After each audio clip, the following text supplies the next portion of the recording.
আলহামদুলিল্লাহ।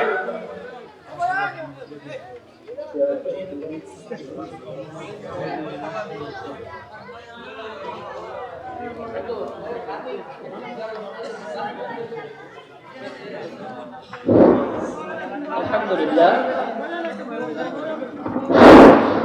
আলহামদুলিল্লাহ।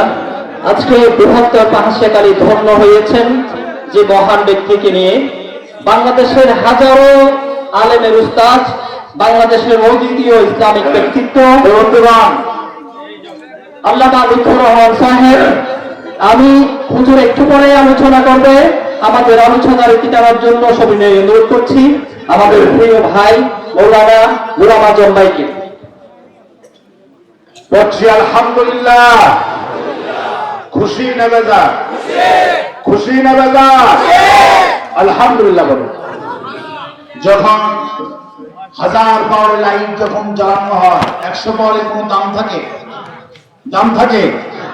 100 পাওয়ারের কোনো দাম থাকে না। আমার বাবা কি বলেন, 1000 লক্ষ পাওয়ারের বাল্ব আমার মতো ছোট্ট গোলাম আজম, এখানে আর এই 100 পাওয়ারের বাল্বের কোনো দাম নাই। ঠিক কিনা বলে?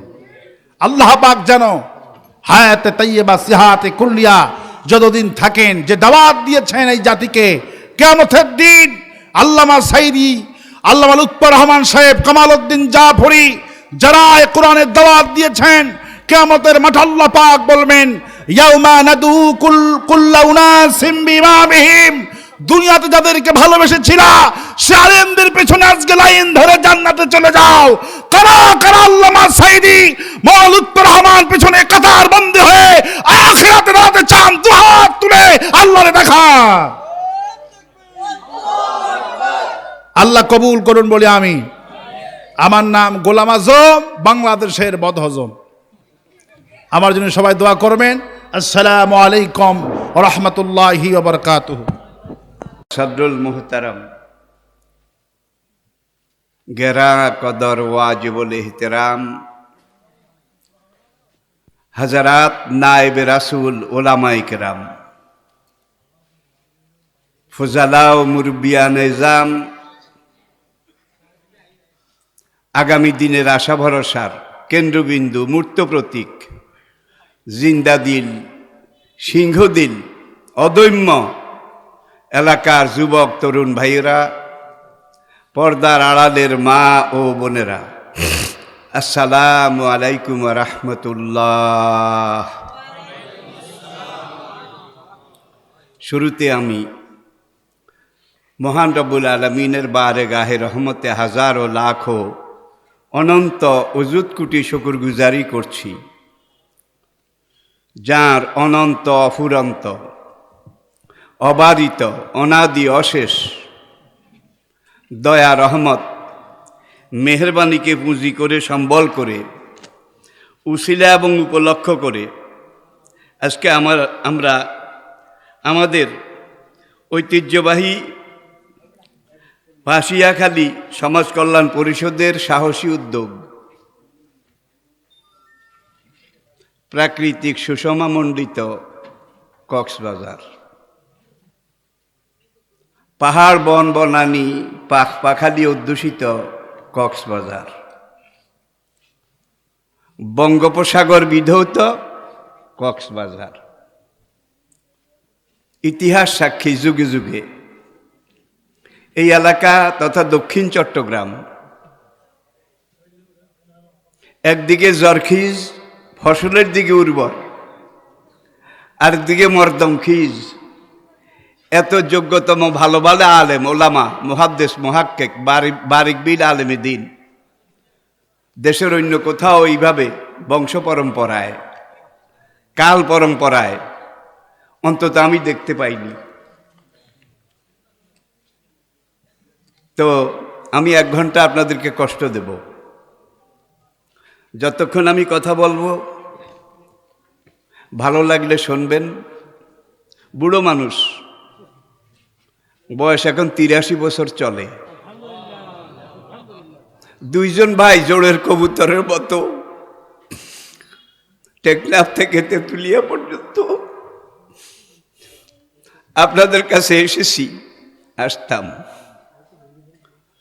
আমাদের দুইজনের জন্ম 1940 ফেব্রুয়ারি মাস। বয়সের দিকেও হায়াতের দিকেও আল্লাহ একেবারে একই বৃন্তের দুটা ফুলের মতো। আজকে আমি নিজেও বয়সের ভারে নুব্জ, ম্রিয়মান। আপনাদের সাথে মাঠে ময়দানে কথা বলছি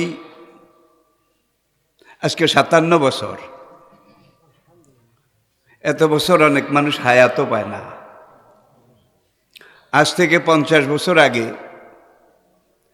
যখন বাংলাদেশের কোথাও কোনো মাহফিল হতো, রাস্তাঘাট ছিল না, গ্রামে কোনো রিক্সা চলার লাইনও, পোল কালভার্ট ছিল না, আর পোস্টার একটা মধ্যে লেখা থাকতো বিরাট ধর্মসভা। ওয়াজ মাহফিলও থাকতো না, তাফসির মাহফিল তো থাকতোই না। তখনকার দিনে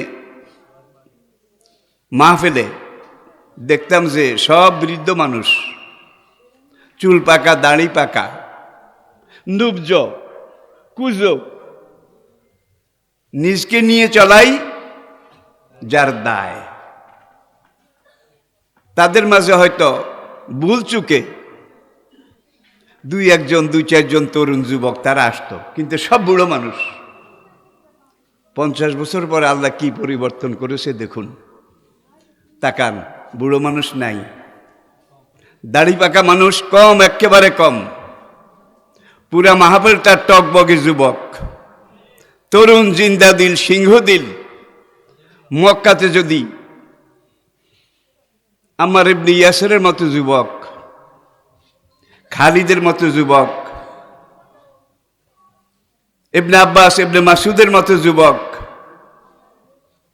ইনারা যদি প্রথম লাইনে, প্রথম কাতারে এগিয়ে না আসতেন, তাহলে ইসলামের ইতিহাস আমরা এইভাবে হয়তো পেতাম না।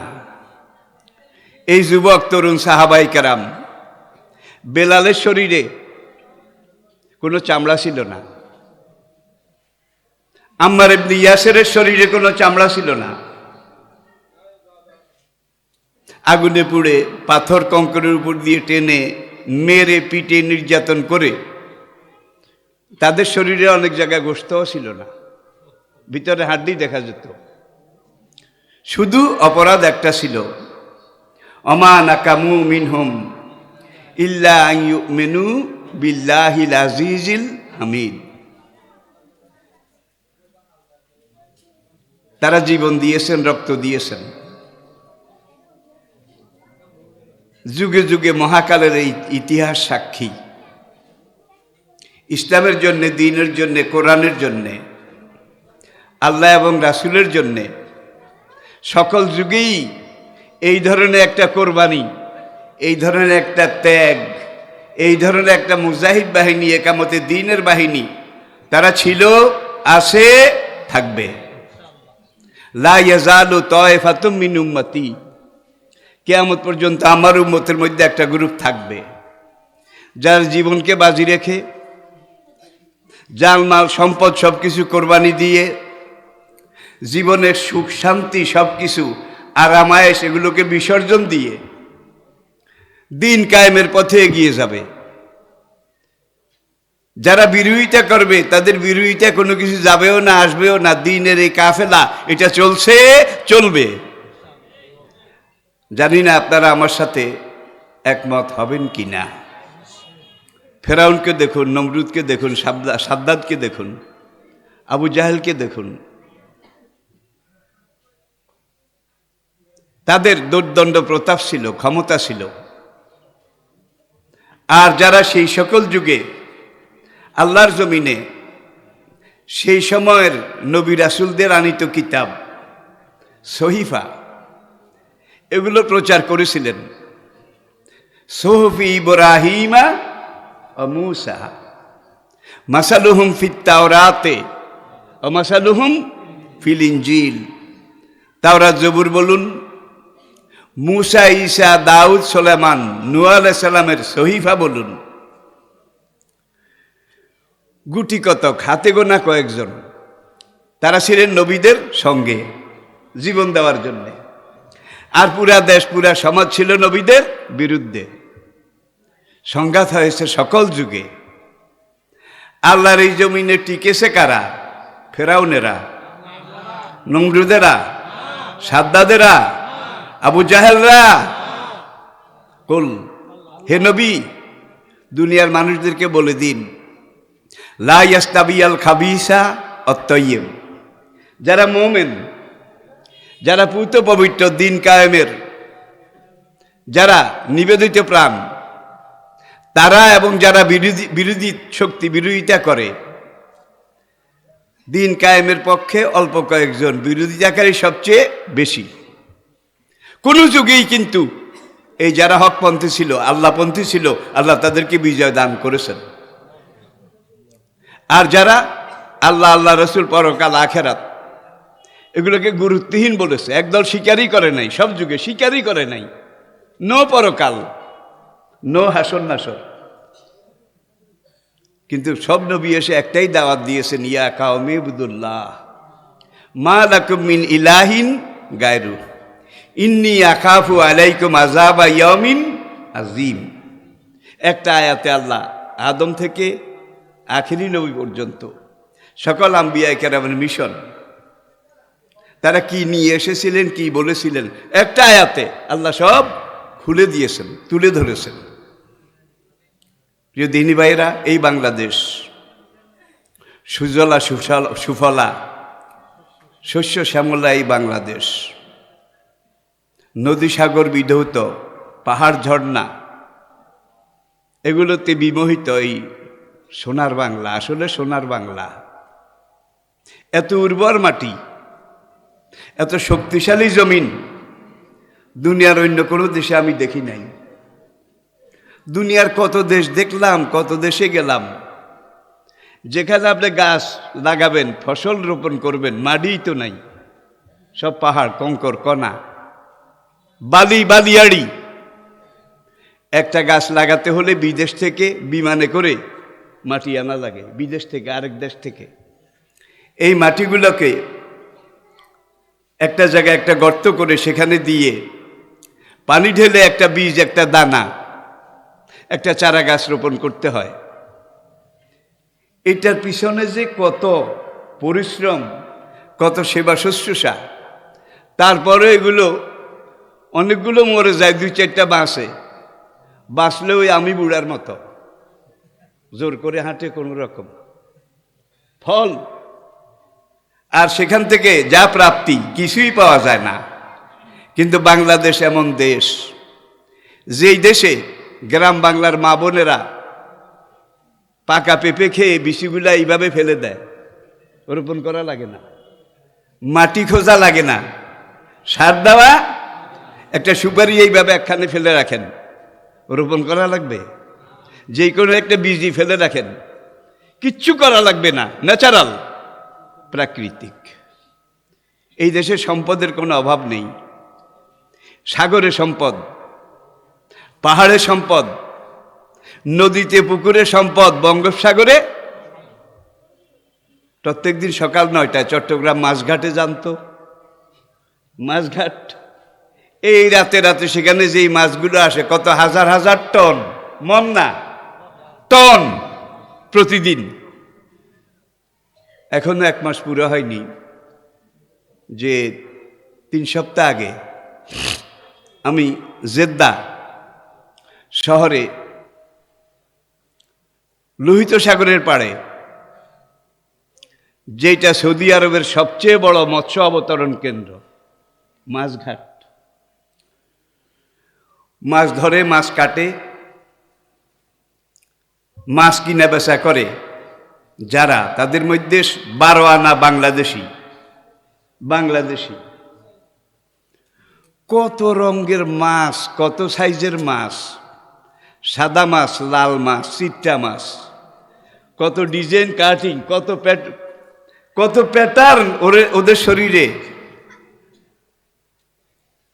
সামান্য একতলা ওজনের মাছ যেমন আছে, আবার 1 টন ওজনের মাছও আছে। লেতাকুলু মিনহু লাহামান তরিয়ান। আল্লাহ এইভাবে রিজিকের ব্যবস্থা করেছেন নাকি করেননি? করেছেন নাকি করেননি? আল্লাহর এই রিজিক, এটা খেয়ে, এটা ভোগ করে, আল্লাহর দেওয়া নেয়ামত ব্যবহার করে আপনারা কি আল্লাহর শুকরগুজার বান্দা হতে চান? নবীজি প্রতিদিন 70 বার কমপক্ষে তওবা করতেন নিজে। নবীজি আস্তাগফিরুল্লাহ পড়ুন, আস্তাগফিরুল্লাহ রব্বি মিন কুল্লি যামবিন ওয়া আতুবু ইলাইহি লা হাওলা ওয়ালা কুওয়াতা ইল্লা বিল্লাহিল আলিয়্যিল আযীম। সারা রাত নামাজে দাঁড়িয়ে থাকতেন, পায়ের গোছাগুলো, পাতাগুলো ফুলে যেত পানি জমতে জমতে। নামাজ শেষ করার পরে আবার তওবা, শুধু তওবা। উম্মত জননী আয়েশা রাদিয়াল্লাহু তাআলা আনহা একদিন বললেন, ওগো স্বামী আমার, আল্লাহ তো আপনার জীবনের কোনো গুনাহ নাই, যদি থাকতো গাফারা মা তাকাদ্দামা মিন জামবিক, আল্লাহ সব অগ্রিম ক্ষমা ঘোষণা করে দিয়েছেন, এরপরও আপনি এইভাবে আল্লাহ শুকর, মুনাজাত, সালাত, রুকু, তাসবিহ এগুলা সারা রাত করেন, কারণটা কি? ছোট্ট করে নবীজি বলেছিলেন, আওয়ালাম আকুনা আবদান শাকুরা, আমি কি আমার রবের একজন শুকরগুজার বান্দা হব না? লাইন শাকারতুম, আল্লাহর নেয়ামত খেয়ে, আল্লাহর নেয়ামত পেয়ে, আল্লাহর নেয়ামত ভোগ করে, আল্লাহর নেয়ামত কাজে লাগিয়ে যদি আপনি আল্লাহর কৃতজ্ঞতা আদায় করেন, আল্লাহ মুখী হন, আল্লাহর শুকরিয়া আদায় করেন, লাযীদান্নাকুম লাম তাকিদ নুনে সকিলা। ওলামায়ে কেরাম বুঝতেছেন ভালো, নিশ্চয়ই নিশ্চয়ই এই নেয়ামত আরো বহুগুণে বাড়িয়ে দেব। ওলাইন কাফারতুম, আর যদি আমি আল্লাহর এই নেয়ামত, এই প্রাচুর্য, আমি আল্লাহর দেওয়া সম্পদ, এগুলোকে ভোগ করে, ব্যবহার করে শুকরগুজারি না করো, ওলাইন কাফারতুম ইন্না আযাবি লাশাদীদ, মনে রেখো আমার আযাব বড় কঠিন। তবে নেয়ামতের আগের স্বাদ এখন আর নাই, আগের ঘ্রাণ আছে বোধহয়, আগের ঘ্রাণও নাই, স্বাদও নাই, চমকও নাই। জিবরাইল বলেছেন, ইয়া রাসূলুল্লাহ, আপনার পরে কিয়ামত পর্যন্ত আমি দুনিয়াতে কয়েকবার আসব, আল্লাহ আমাকে পাঠাবেন, এক একবার এক একটা জিনিস আমি আল্লাহর নির্দেশে উঠিয়ে নিয়ে যাব, তুলে নিয়ে যাব। বরকত চলে গেছে, ঘ্রাণ চলে গেছে, স্বাদ চলে গেছে, ঠিক না বে ঠিক? তো আপনারা খুব মেহেরবানি হবে আপনাদের, আমি খুব খুশি হব যারা দাঁড়িয়ে আছেন, যেহেতু এটা একটা তাফসিরুল কোরআন মাহফিল। হাসরের কঠিন দিয়ে একমাত্র আজকের একদিনের এই মাহফিলটা আপনার মুক্তি, আপনার নাজাতের সবচেয়ে বড় উসিলা হয়ে যেতে পারে, পারে না বোধ হয়? তাহলে আপনারা পিছনে জায়গা আছে আমি দেখতে পাচ্ছি, একটু যদি কষ্টও হয় তাহলে মেহেরবানি করে, আর এই পাশে যারা আছেন এখানে জায়গা থাকলে বসে যান। বলবেন যে ধুলোবালি, ময়লা, কবরে যেদিন আপনাকে শোয়ানো হবে সেখানে তোষক বিছানো হবে, কেমন মখমলের চাদর বিছানো হবে, কোনো বিছানার ব্যবস্থা বোধহয় হবে। আজকে নিয়ত করেন 1 ঘন্টার জন্যে ধুলাবালি এখানে বসে যাব, ধুলাবালি বিছানা ছাড়াই কাদা মাটির উপরে বসে যাব। এর উসিলা এবং বারাকাতে আপনি মারা যাওয়ার পরে হাসরের ময়দানে উঠা পর্যন্ত আল্লাহ পাক আপনার কবরে বিছানার ব্যবস্থা করে দেবে। যেহেতু আপনি কোরআনের এই মাহফিলের জন্যে এই কোরবানিটা দিয়েছেন, সবাই পড়ুন, বালাগাল উলা কাশাফাত দুজা বিজামালিহি হাসুনাত জামিউ খিসালিহি। তো মেহেরবানি করে একজন ভাইও দাঁড়াবেন না, যদি কোনো ভাই দাঁড়িয়ে থাকেন তাহলে কোরআনের সাথে বেয়াদবি হয়ে যাবে, লাভের চাইতে ক্ষতি বেশি হয়ে যাবে। তা আমরা একবার আল্লাহ পাকের শুকরিয়া আদায় করি, রাজি আছেন? আল্লাহ পাকের শুকরগুজারি করতে রাজি আছেন? যদি রাজি থাকেন তাহলে সকল প্রকার জড়তা, দুর্বলতা, সংকীর্ণতা, আবিলতা, হীনমন্যতা ঝেড়ে ফেলে সবাই ঈমানের বলে বলিয়ান হয়ে বীর বিক্রমে সিংহ গর্জনে আকাশ বাতাস মুখরিত করে উচ্চস্বরে বজ্রবিষাণে ফেটে পড়ে উল্লাসের সাথে আওয়াজ তুলে একবার পড়ুন আলহামদুলিল্লাহ। বাংলাদেশ আমাদের জন্মভূমি, এই দেশকে আমরা ভালোবাসি। নবীজি আমাদেরকে শিখিয়ে গেছেন হুব্বুল ওয়াতনে মিনাল ঈমান, দেশকে ভালোবাসা এটা ঈমানদারের ঈমানের সবচেয়ে উল্লেখযোগ্য অংশ। হুব্বুল ওয়াতনে, অন্য কোনো ধর্মের কোনো ধর্মীয় পুরুষ এই ধরনের কোনো কথা কিন্তু নবীজির আগে বলেনি। আমরা বেদ দেখেছি, গীতা দেখেছি, উপনিষদ দেখেছি, পুরাণ দেখেছি, তাওরাত জবুর ইনজিল এগুলো দেখেছি, কোনোখানে কিন্তু এরকম কথা নাই। কিন্তু এমন এক নবীজি আল্লাহ আমাদেরকে দিয়েছেন, যেই নবীজির সিরত জীবন চলা, যেই নবীজির চলা বলা চলন বলন সমর্থন সব কিছুর মধ্যে কিয়ামত পর্যন্ত আমাদের যেটা দরকার, যেখানে দরকার, যেভাবে দরকার, যা কিছু দরকার, তিবিয়ানান লিকুল্লি শাই, সব কিছু আল্লাহ দিয়েছেন নাকি দেননি? মা ফাররাতনা ফিল কিতাবে মিন শাই। এটা এমন এক কোরআন নবী আপনার উম্মতের জন্য দিয়েছি। আপনার উম্মতের জীবন থেকে মরণ পর্যন্ত ব্যক্তি, দম্পতি, পরিবার, সমাজ, দেশ, বিদেশ, পরিবেশ, জাতীয় আন্তর্জাতিক প্রত্যেকটা কথার জবাব, সমস্যার সমাধান আমি আল্লাহ এই কোরআনে দিয়ে দিয়েছি। তাইলে সবাই আরেকবার পড়ি আলহামদুলিল্লাহ। এবারে আসুন, বেশিক্ষণ কষ্ট দেব না, অভয় দিচ্ছি, আর দ্বিতীয় আমি পারবো না, বয়স বলে কথা। কোরআনে আল্লাহ পাক বলছেন লেখায় লা ইয়ালামা বাদা ইলমিন শাইয়া। এই পাশের মানুষটার নামও অনেক সময় মনে থাকে না, ভুলে যাই। তো এগুলো আমার পুরানো জায়গা, পুরানো এলাকা। একসময় অনেক আসতাম, আপনাদের সাথে অনেক দেখা সাক্ষাৎ, মোলাকাত, ভাব বিনিময় এগুলো হতো। কিন্তু এখন জীবনের বেলাভূমিতে এসে আমাদের এই প্রিয় দেশ, যেই দেশকে ভালোবাসি আমরা, যেই দেশের মানচিত্রকে ভালোবাসি আমরা, যেই দেশের জাতীয় পতাকাকে ভালোবাসি আমরা, যেই দেশের সংবিধানকে আমরা ভালোবাসি, যেই দেশের পুরো এলাকাকে আমরা আমাদের জীবন দিয়ে ভালোবাসি, সেই দেশটার নাম বাংলাদেশ। কি আপনাদের মধ্যে আমার অনেক ভাই আওয়ামী লীগের আছেন, অনেক ভাই বিএনপির আছেন, অনেক ভাই জামাতের আছেন, অনেক ভাই হেফাজতের আছেন, নাকি বিভিন্ন দল মতের ভাই আমরা আছি। আমাদের বিভিন্ন পার্থিব ব্যক্তিগত কাজের ব্যাপারে আমাদের মধ্যে ইখতিলাফ আছে, মতানৈক্য আছে, কিন্তু দেশের স্বাধীনতা, সার্বভৌমত্ব, দেশের স্বার্থের ব্যাপারে আমরা সব এক, বুনিয়ানুম মারসুস। এটা যদি আমরা হতে পারি, আলহামদুলিল্লাহ, কিয়ামত পর্যন্ত কোনো সাদ্দাত, নমরুদ, আবু জেহেল, কোনো মুশরিক এই দেশের দাঁত বসাতে পারবে না, কামড় দিতে সাহস করবে না। আর যদি তোমরা নিজেরা ভাগ হয়ে যাও, বিচ্ছিন্ন হয়ে যাও, তাইলে কিন্তু দুশমন সুযোগ গ্রহণ, অতীতেও ঠিক এমনটা করেছে।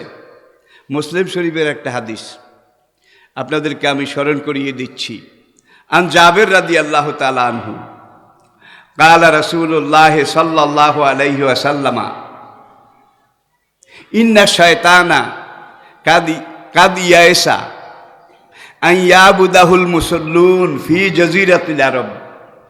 শয়তান একটা ব্যাপারে নিরাশ হয়ে গেছে। ব্যাপারটা কি? নবী এমনভাবে প্যারাক মেরে দিয়েছেন, এমনভাবে ধর্মের আদর্শে এটাকে গ্রথিত মজবুত করে দিয়েছেন, এই জজিরাতুল আরবে কিয়ামত পর্যন্ত আর শয়তানের পূজা হবে না, শয়তানের ইবাদত হবে না, শয়তান যত চেষ্টাই করুক, শয়তানের এতাআত আনুগত্য কেউ করবে না। ফি জজিরাতিল আরব, শয়তান নিরাশ হয়ে গেছে।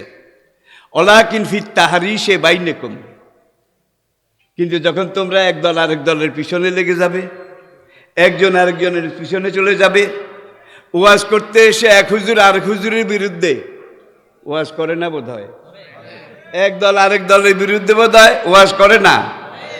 ভাই, যার দোকানের কলা পচা পচা কালো হয়ে গেছে, মাছি ওড়ে, দাগি, সে অন্য কলার বদনাম করে, ওগুলা সব হাইব্রিড, ওগুলা সব বাজে, আমার এখানে যেটা আছে এইটা এক নম্বর খাঁটি। কাস্টমারের কি চোখ নাই? যারা কিনবে তাদের কি চোখ নাই?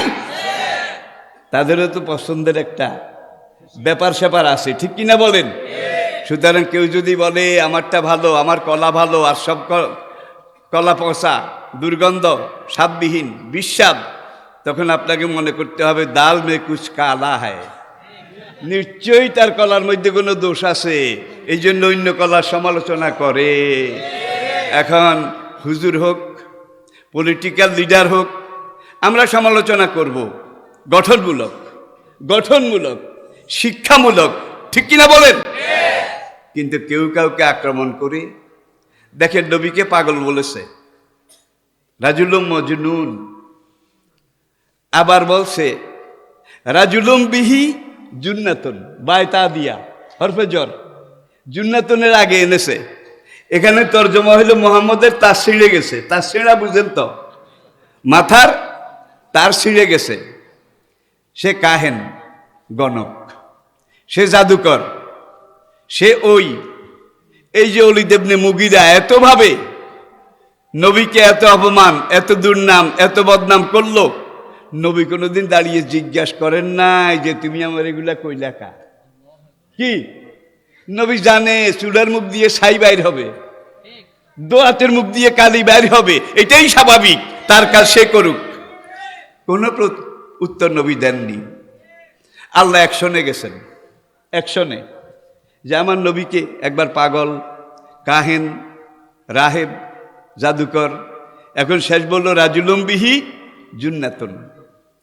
আল্লাহ কয় অইয়ুকাজ্জিবুকা, আমি কিন্তু প্রত্যেকটা কথার সাথে কোরআন আয়াত, অইয়ুকাজ্জিবুকা, এই কাফেররা যদি আপনাকে মিথ্যাবাদী বলে, মিথ্যা প্রতিপন্ন করে, ফাকাদ কুযযিবাত রুসুলুম মিন কাবলিকা, আপনার আগে যত নবী রাসূল যত যুগে আমি পাঠিয়েছিলাম, একদল কাফের তাদেরকেও মিথ্যুক বলেছে, তাদেরকেও পাগল বলেছে, ঠিক কিনা বলেন?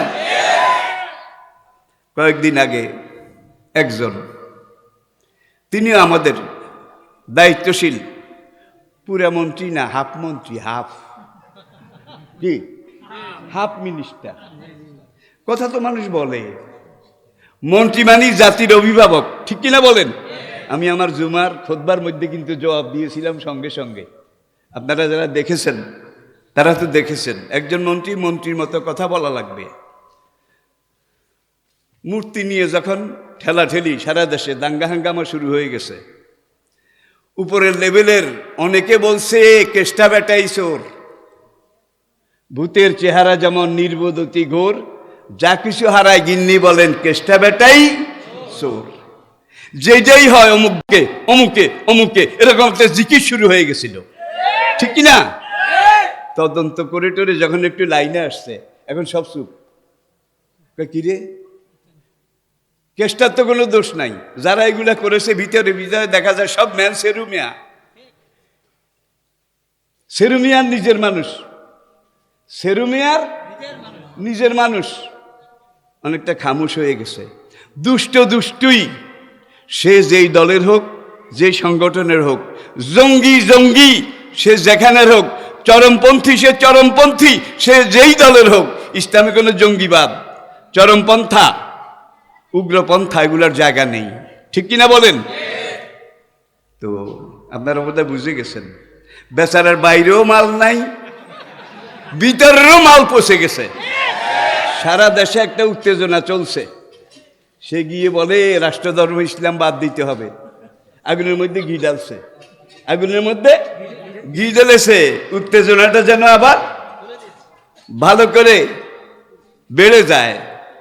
ভদ্রলোক আবার বলেছেন, এরপরে যদি কোন আলেম ওলামা ওয়াজ করতে আসে তাদের দাড়ি কামিয়ে দেব। আল্লাহ পারে নাকি পারে না? পারে নাকি পারে না? আন্নাল কুওয়াতা লিল্লাহে। আল্লাহ যুগে যুগে ছাড় দিয়েছেন কিন্তু ছেড়ে দেন নাই। আপনারা সাদ্দাদের ইতিহাস তো কম বেশ জানেন বা শুনেছেন। এখন সাদ্দাদ নির্ভরযোগ্য তাফসিরে 700 থেকে 800 বছর হায়াত পেয়েছিল। সাদ্দাদ নিজে খোদাই দাবি করেছিল, খোদার উপরে খোদকার করেছিল। তখনকার ব্যাবিলন, বাবেল, বর্তমান ইরাকের উত্তর উত্তর পশ্চিম দিক কোকেশাস পর্বত পর্যন্ত বিশাল এলাকা সে বাদশা ছিল। সে তার রাজত্বের এলাকার মধ্যে যে আল্লাহ নবী তিনি এসে তাওহীদের দাওয়াত দিলেন, রিসালাত আখিরাতের দাওয়াত দিলেন, এটাকে চ্যালেঞ্জ করে বসলো যে এরা আমার প্রজা, আমার শাসিত, এই দেশ আমার ক্ষমতার ভিতরে, সুতরাং তুমি কোনো কি অন্য কথা, নতুন কথা এটা এখানে বলতে পারবে না। কাকে বলে? যুগের নবীকে। নবী বলে ইন্নী উরসিলা ইলাইকুম, এই কথাগুলো বলার জন্যই আমাকে তোমাদের এখানে পাঠানো হয়েছে। ওয়াজ করতে গেলে দাড়ি কামাইয়া দেবে কি? Shaddad the second, Shaddad the second. যুগে যুগে সাদ্দাদ ছিল, সাদ্দাদ আছে, সাদ্দাদ থাকবে। আবার যুগে যুগে আদম ছিল, নূহ ছিল, ইব্রাহিম ইসমাইল ছিল, ছিল, আছে, থাকবে ভাইরা। সুতরাং যে যেই দল করি আমরা, যে যে সংগঠন করেন, কুল্লু হিজবিন বিমা লাদাইহিম ফারিহুন, আপনি যেটা করেন আপনি এটাকে সবচেয়ে বেশি ভালোবাসেন, এটা ঠিক, এটা সাইকোলজি, এটা অস্বীকার করা যাবে না। কিন্তু আপনি শুধু আপনারটা আর সবকে আপনি পিক আউট এইভাবে করে যদি করেন তাহলে আপনার দাম বাড়বে না, বরং আরো কমবে। ঠিক কিনা বলেন? 40 বছর পর্যন্ত সাদ্দাদ এই জালিম, সে নবী, রেসালাত, নবুয়ত এগুলাকে চ্যালেঞ্জ করে নবী যখন বলেছিলেন দাউদ আলাইহিস সালাম, কোন কোন বর্ণনা ইদ্রিস, সামন, সেই যুগের একজন নবী, তিনি যতই দাওয়াত দিলেন, যতই বুঝালেন, সাদ্দাদ নিজেও গ্রহণ করলো না, দেশের লোকদেরকেও নবীর দাওয়াত থেকে ফিরিয়ে রাখলো। নবী বললেন, তোমরা যদি আমার কথা না মানো, ইন্নী আখাফু আলাইকুম আযাবা ইয়াউমিন আযীম, সেই একটা দিন সামনে আছে, যদি মানবে বিশাল পুরস্কার পাবে, যদি না মানবে ভয়াবহ শাস্তি পাবে। তোমরা ঠিকই আসো। সে বলে যে তোমার মানলে বেহেশত দেবে তোমার খোদায়, না মানলে দোজক দেবে। আচ্ছা, আমিও তো এই দেশের খোদা, আই এম ইওর খোদা দি গ্রেট। ফেরাউন বলেছিল আনা রাব্বুকুমুল আলা, কত বড় খোদা, মেজ খোদা, ছোট খোদা, কত যুগে কত দেখলাম। সবগুলোকে আল্লাহ রাব্বুল আলামিন ফাফাসাকু ফিহা ফাহাক্কা আলাইহিল কাউলু ফাদাম্মারনাহা, এমন জোরে আষাঢ় দিয়েছি, এক আষাঢ়ে চূর্ণ বিচূর্ণ, একাকার মেসাকার, ধুনিত বিধুনিত হয়ে গেছে, নাকি যায় নাই? সুতরাং আমল কারো বেশি আছে, কারো কিছু কম আছে, ঘাটতি আছে, মানুষ বলে কথা, ঠিক কিনা বলেন? সুতরাং এক দল আরেক দলকে, এক পক্ষ আরেক পক্ষকে আমরা কটাক্ষ করব না, তাহলে সামাজিক ভ্রাতৃত্ব এটা নষ্ট হয়। মুসলমান তো আমরা সবাই, সুতরাং আমরা সহনীয়ভাবে কাজ করে যাব। আপনি আপনারটা করেন, ভালো মনে করেছেন এই জন্যই তো করেন, কোনো অসুবিধা নেই। কিন্তু আপনি আরেকজনকে এইভাবে যদি আক্রমণ করে কথা বলেন, ওলীদ ইবনে মুগিরার কথা কইছিলাম, হুজুরে বলছে মিথ্যুক দি গ্রেট, হ্যাঁ, হুজুরকে বলছে মজনুন রাজুলুম বিহি জুন্নাতুন, আল্লাহ অ্যাকশনে আসছে। অ্যাকশনে এসে আল্লাহ কয় ফালা তুতে, কয় এই ওলীদ ইবনে মুগীরার কথা শুনে বন্ধু আপনি মন খারাপ করেছেন? সে মিথ্যুক, সে চগলখোর, সে গীবতকারী, উতুল্লিন বাদা জালেকা জানিম, সে সীমা লঙ্ঘনকারী। ওলীদ ইবনে মুগীরা জানে না সে তার মায়ের জারজ সন্তান।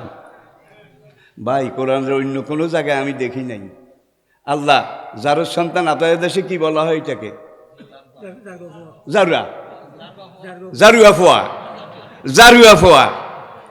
যে ওলীদ ইবনে মুগীরা আপনাকে পাগল বলেছে, সে নিজে জানে না সে তার মায়ের জারজ সন্তান।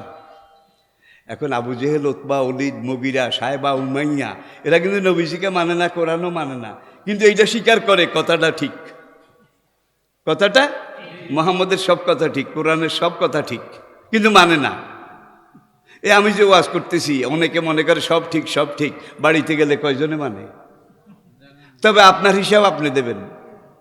আপনার হিসাব দেওয়ার জন্য হাসরের মাঠে আমাকেও ডাকবে না, কাউকেও ডাকবে না, আপনার রেকর্ড কথা বলবে। Record, record. মা মিন কাবীরাতিন আলা সাগীরা ইল্লা আহসাহা, ইকরা কিতাবাক কাফা বিনাফসিকা আল-ইয়াওমা আলাইকা দার। এটা তোর আমলনামা, পড়। তোর জন্য কোনটা? এখন দেখবে। সুবহানাল্লাহি মা হাযাল কিতাব, সুবহানাল্লাহ, এটা কেমন জীবন ডায়েরি, আমলনামা। মা মিন সগীরাতিন আলা কাবীরা, কোন দিন কোন রাস্তা দিয়ে হেঁটেছিলাম, হাঁটার সময় কি মনে করে করে ভাবতে ভাবতে হেঁটেছিলাম, সেই হাঁটার সময় কোন দিকে কয়বার তাকিয়েছি, কোন নিয়তে তাকিয়েছি, সেই হাঁটার সময় কয়বার চোখের পলক উঠানামা করেছে, সেই হাঁটার সময় কয়বার ঢোক গিলেছি। ঢোক গিলা বুঝেন? বুঝেন? এগুলা পর্যন্ত লেখা আছে। তাইলে বাদ গেছে কোনটা? সব আছে তো। তখন বলবে রব্বুল আলামিন, এত লাল দাগের কাজ, এত গুনার কাজ আমি করি নাই। চুরি তো চুরি, আরো সাগর চুরি। তোমার দুই ফেরেশতা কেরামান কাতিবিন আমার সাথে দুশ্মনী করে আরেকজনের আকাম কুকাম এগুলো আমার খাতায় লিখছে। আমি এই কামগুলো করলে আমার মনে থাকতো।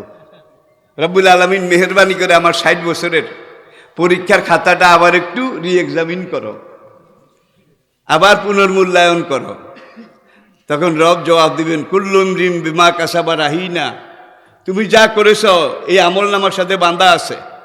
এবং আমার ফেরেশতা কোনোদিন কারোর সাথে এই ধরনের কথা, এই ধরনের আচরণ, এইটা কল্পনা করলেও তো ইমান থাকবে না।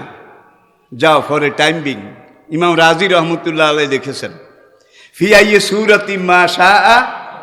দেখছেন কোরআনের এক আয়াত আর এক আয়াতের কিভাবে টানে, এক আয়াত অন্য আয়াতের কিভাবে কথার সাথে টেনে নিয়ে আসে। কালামুল মুলুকে, মুলুকুল কালাম, এটাই হচ্ছে কোরআনের সবচেয়ে বড় মুজেজা।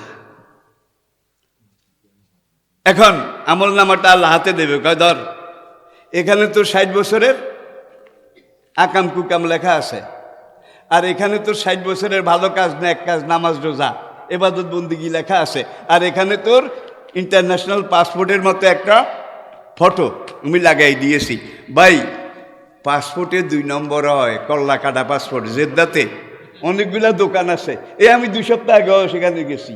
জেদ্দা কল্লা কাটা পাসপোর্ট, কল্লাটা কেটে সরাইয়া আরেক কল্লা লাগাইয়া দেয়, যার জন্য দুনিয়ার আন্তর্জাতিক বিমান বন্দরগুলোতে এখন পাসপোর্ট এটারে 16 আনা মানে না, কয় 2 আনাও না, ফিঙ্গারপ্রিন্ট। ভাই প্রথম বুড়ি আঙ্গুলের, ছোটকাল আসিল বুড়ি আঙ্গুলের, এখন দিলাম বুড়ি আঙ্গুলের, কয় 4 আঙ্গুলের, এইবার কয় এখানে 5 আঙ্গুলের দেন। ঠিক না বে ঠিক? জন্মের টিপসই। কারণ এখানে যেটা আছে আপনার এই বুড়ি আঙ্গুলের মধ্যে আল্লাহ এমন কিছু প্যাটার্ন, এমন কোন আর্ট ডিজাইন আল্লাহ করে দিয়েছেন, আদম থেকে কিয়ামত পর্যন্ত আরেকজনের আঙ্গুলে এটা করেন নাই। আদম থেকে আজ পর্যন্ত, আজ থেকে কিয়ামত পর্যন্ত লোকটা এখন আমলনামা দেখাবে আর হাসরের মাঠে হাঁটবে যে আল্লাহ কইছে তোর এই চেহারার সাথে মিলে এরকম আরেকজন যদি তুই খুঁজে বের করে আনতে পারিস, আমি আল্লাহ ওয়াদা করলাম তোকে তোকে বেকসুর খালাস দিয়ে দেব। খুঁজতে নামবে, বোধহয় পাওয়া যাবে। জোরে বলেন, জোরে বলেন। ফিয়াইয়ে সুরাতি মাশা আর একটা বাক। তাফসীর কিন্তু অনেক বড়। তোর চেহারার মতো আদম থেকে কিয়ামত পর্যন্ত আরেকজন বানাই নাই। দুইজন মানুষের চেহারা যদি একরকম বানাইতো, বউ বেচারির কি অবস্থা হইতো? চেহারা তো মিলল না। আদম থেকে কিয়ামত পর্যন্ত দুইজন মানুষের গলার আওয়াজ বোধহয় একরকম বানিয়েছে। জোরে বলেন। কত রকমের ডিজাইন, প্যাটার্ন, আর্ট তিনি সৃষ্টি করতে পারেন। আদম থেকে কিয়ামত পর্যন্ত একজনের গলার সাথে আরেকজনের গলার আওয়াজ দেখছেন? আপনার গ্রামের একটা মেয়ে পর্দানসীন, ইবাদত গুজার, কয়েকদিন আগে বিয়ে হয়েছে। মনে করুন স্বামী চট্টগ্রাম, ঢাকা, ব্যবসা, চাকরি, সেই সুবাদে সেখানে থাকে। 2-3 মাস পরে একবার বাড়িতে আসে। পাশের গ্রামের এক লুচ্চার গলার আওয়াজ ওই মহিলা স্বামীর গলার আওয়াজের মতো। বিপদ বাড়তো না কমতো? বুঝাইতে পারি নাই বোধ হয়। একবার স্বামীর গলার আওয়াজ, ওই লুচ্চার গলা আল্লাহ বানাইয়া দিছে। ওই লুচ্চা বদনিয়তে রাত 2টার সময় এসে মহিলার কলিং বেল টিপেছে, দুয়ারের কড়া নাড়া দিয়েছে। মহিলার ঘুম ভেঙে গেছে। ঘুম ঘুম চোখে মহিলা আধো আধো বাধো বাধো কণ্ঠে বলে, কে গা তুমি, এত রাতে কড়া নাড়ছ? লুচ্চা মুখ বাঁকা করে, কাউই তোমার স্বামী, দরজাটা খুলদা দাও। মুখের যত কায়দা করুক, বাঁকা করুক, স্বামীর আওয়াজ বোধা দিতে পারবে? পারবে? জোরে কর। কিন্তু এই লুচ্চার গলার আওয়াজ যদি মহিলার স্বামীর আওয়াজ হইতো, সঙ্গে সঙ্গে মহিলা দরজা খুলে দিত, সিগন্যাল ডাউন করে দিত, ক্লিয়ারেন্স পেয়ে বিনা বাধায় ট্রেন প্ল্যাটফর্মে ঢুকে যেত। ঠিক না বে ঠিক? অসুবিধা হয়? আসুন, সাদ্দাদের রূহ কবজ করার জন্যে বেহেশত বানান শেষ হয়েছে, আজকে উদ্বোধন করবে। কত মায়ের কোল খালি করেছে। তরুণী যুবতী মেয়েদেরকে এনে বেহেশতের হুর বানাইছে। কত মা বাবার কোল খালি করে ছোট্ট ছোট্ট তরুণ কিশোর তাদেরকে এনে বেহেশতের গেলমান বানাইছে। কত মানুষের আস্থা ফুলের ঝাড়, গোলাপের বাগান উজাড় করে, মানে একেবারে 40 বছর বানাইছে, বোঝেন না? আজকে উদ্বোধন হবে। এখন তার প্রধানমন্ত্রী কয়, খোদা হুজুর, এক দুঃখ যায় খেলে, আরেক দুঃখ যায় চাইলে। 40 বছর এত কষ্ট করে বেহেশতটা বানালেন, কাল থেকে আপনি দেশে বিচার শুরু করবেন, জেনারেলি বিচার শুরু করবেন। আর আপনার এই বান্দাদেরকে কাউকে ওই বেহেশতে দেবেন, কাউকে ওই বেহেশতও বানাইছে, দোজখও বানাইছে। যে আমারে মানবি তারে বেহেশতে দেব, আর যে আমাকে অস্বীকার করবি তাকে। দেখছেন দুনিয়াতে আল্লাহ কত খেলা দেখছে। আর খেলা দেখতে দেখতে দেখতে দেখতে এই কলির এখানে এসে আল্লাহ বোধহয় বুড়া হয়ে গেছে, টায়ার্ড, শ্রান্ত ক্লান্ত, একটা টায়ার্ড হয়ে রিটায়ার করার চিন্তা করতেছে। কি নাকি আগের মতো আছে? হুয়া লাব্বালো অল আখিরু অয-যাহিরু আল বাতিন হুয়া আলা কুল্লি শাইইন মালিকুল মউত। এই বেহেশতের দুয়ারে গেছে, এক পাও তার ঘোড়ার ওই রিঙ্গের উপরে, আরেকটা পাও জমিনে লাগাইছে। ফাও আল্লাহু ইলা মালিকিল মউত, ইয়া মালিকাল মউত খুয সাদ্দাত। সঙ্গে সঙ্গে আল্লাহ মালিকুল মউত আজরাইলকে বললেন, এক পা ঘোড়ার পায়ের উপরে, আরেক পা জমিনে নামাইছে, সে বেহেশতে উদ্বোধন করবে। এই অবস্থায় তার জান কবজ কর। আজরাইল আসছে, বিদঘুটে কিম্বুত কি মাকার, আসমানে মাথা জমিনে পাও। এসে যখন এইভাবে একটু দেখা দিছে, কেমন যেন একটু ব্যবসা খাইয়া গেছে। এখন সে কাঁদে, সাদ্দাত কাঁদে। সাদ্দাদের কান্দা দেখে আজরাইলও কান্দে, মালিকুল মউতও কান্দে।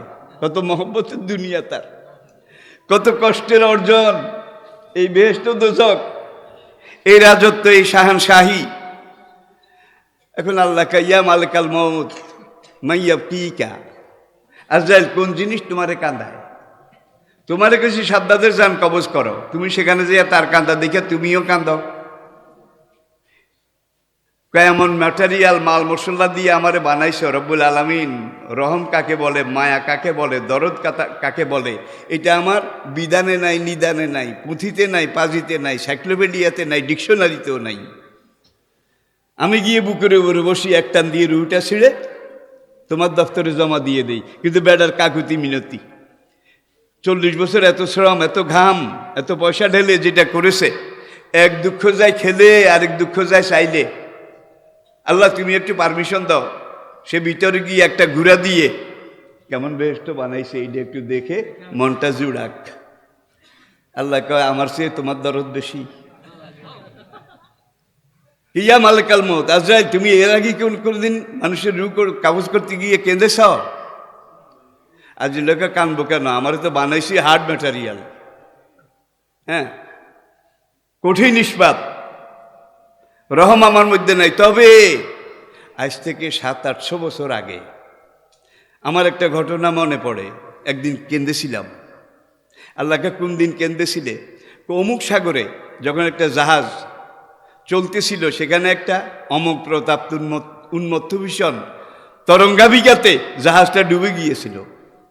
যাত্রীগুলো সব ঢেউয়ে নিশ্চিহ্ন হয়ে গিয়েছিল। সেই সময় তুমি আমাকে বলেছিলে একটা মহিলা গর্ভবতী ছিল। জাহাজ ডুবার আগে সে সেখানে একটা পুত্র সন্তান প্রসব করেছিল। বাচ্চাটাকে একটু মুছে টুছে ধুয়ে কোলে নিল। এমন সময় তুমি আল্লাহ আমাকে ওহী করেছ, নির্দেশ দিয়েছ, জিয়া মালিকাল মউত, তুমি এই বাচ্চা কোলে নিয়ে বসে আছে, এইমাত্র বাচ্চা প্রসব করেছে, এই মহিলার জান কবজ করো। আজরাইল সেদিন কাঁদছে। কেমন জানলে এই কঠিন দায়িত্ব, কঠিন চাকরি আমি নিতাম না। দয়া মায়া বলতেও তো একটা জিনিস আছে। কয় কি? কয় জাহাজটা যখন ডুবে গেছে, বড় একটা তক্তা, ঢেউয়ে তক্তাগুলো খুলে গেছে। ওই মহিলাটা একটা তক্তার উপরে বাচ্চাটাকে শোয়ায় রেখেছে। শোয়ায় রেখে ঢেউয়ের সাথে তক্তা ধরে ধরে ভাসে। ঢেউ যদি এই দিক থেকে আসে, মহিলা তক্তাটাকে জোর করে ধরে যেন ঢেউ এটাকে উপর করে ফেলতে না পারে, তাহলে বাচ্চাটা ডুবে যাবে টুপ করে পড়ে। ঢেউ যদি এই দিক থেকে আসে, তখন মা এইভাবে ধরে, নিজের বাচ্চার চিন্তা করে না। এই সংকটময় সময় সন্ধিক্ষণে তুমি রব্বুল আলামিন আমাকে বলেছিলে মার্ডার জান কবজ করো। তখন তুমি কানতে কানতে বলেছিলে, জিয়া রব, এখন এই মায়ের জান কবজ করা মানে দুইজনের জান একত্রে কবজ হওয়া। এই বাচ্চাটা সদ্য প্রসূত, তক্তার উপরে শোয়ায় রেখে মা তক্তা ধরে হাবুডুবু খাচ্ছে। হ্যাঁ, 2 in 1, একজনের জান কবজ করলে দুইজন শেষ হয়ে যাবে। সেদিন আমি কেঁদেছিলাম। কয় তারপরে কি হয়েছিল?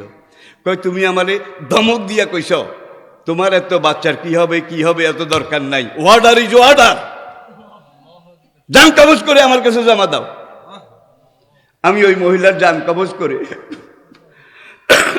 তোমার দপ্তরে জমা দিয়েছি।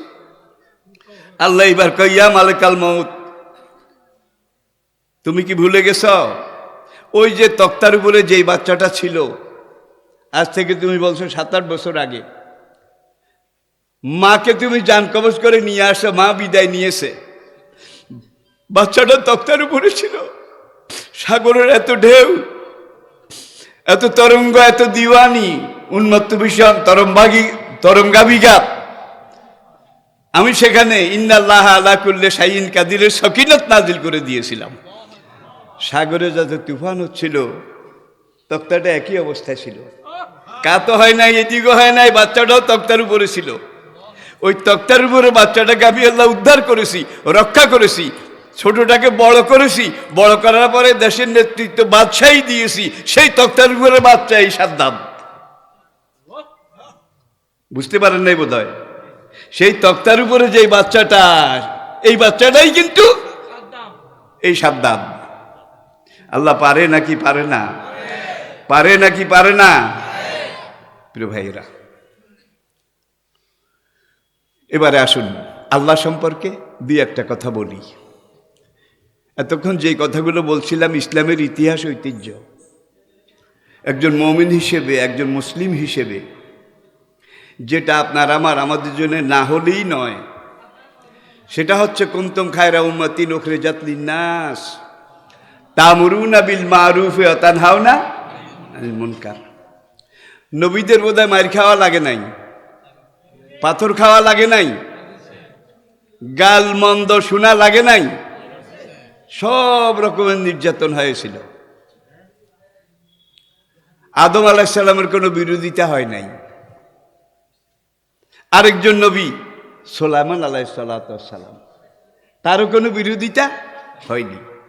এই দুইজন নবী ছাড়া কামিন নবিয়্যিন কাতালা ওয়া কুতিলা মাহুমুর রাব্বিয়ুনা কাসীর, সকল জমানার সকল নবী মার খেয়েছেন দিনের জন্য, রক্ত ঝরেছে নবীদের, রক্তের ঢল স্রোত বয়ে গিয়েছিল।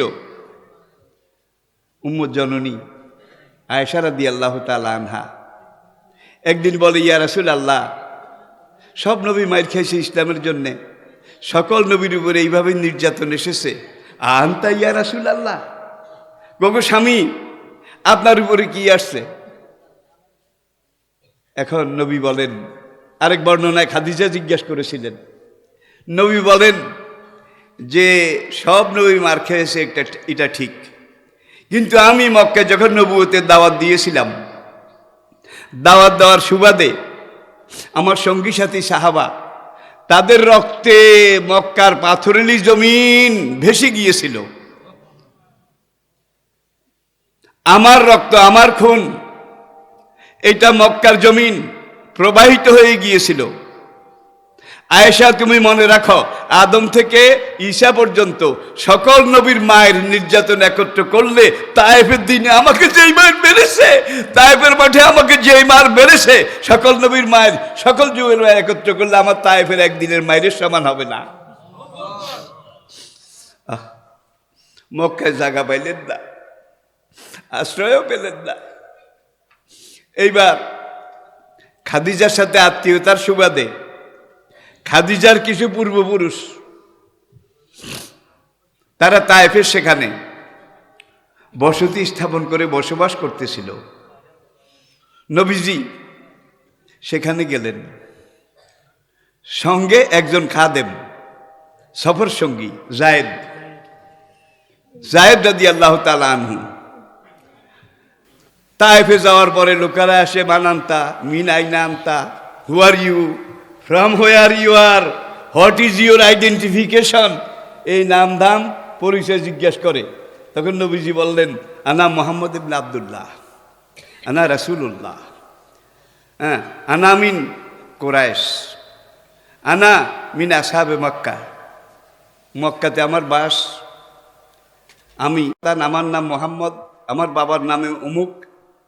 তায়েফের গুন্ডারা, ও মক্কারে এতদিন জ্বালাইছ, এইবার মক্কায় মাইর খাইয়া আমাকে দেশে আসছ, তোমার এই গান্দা পয়সা কলা এটা এখানে বিক্রি করা যাবে না, লড়ে লাঠি মাররে পাথর। এমনভাবে একদল বখাটে যুবক নবীজির পিছনে লাগাই দিয়েছে, একদিকে লাঠি দিয়ে পিটায়, আরেকদিকে পাথর মারে। পাথরের আঘাতে আঘাতে মাথার চুল থেকে পায়ের তালু পর্যন্ত রক্তে সব ভেসে গেছে, গোসল হয়ে গেছে। শরীরে যেই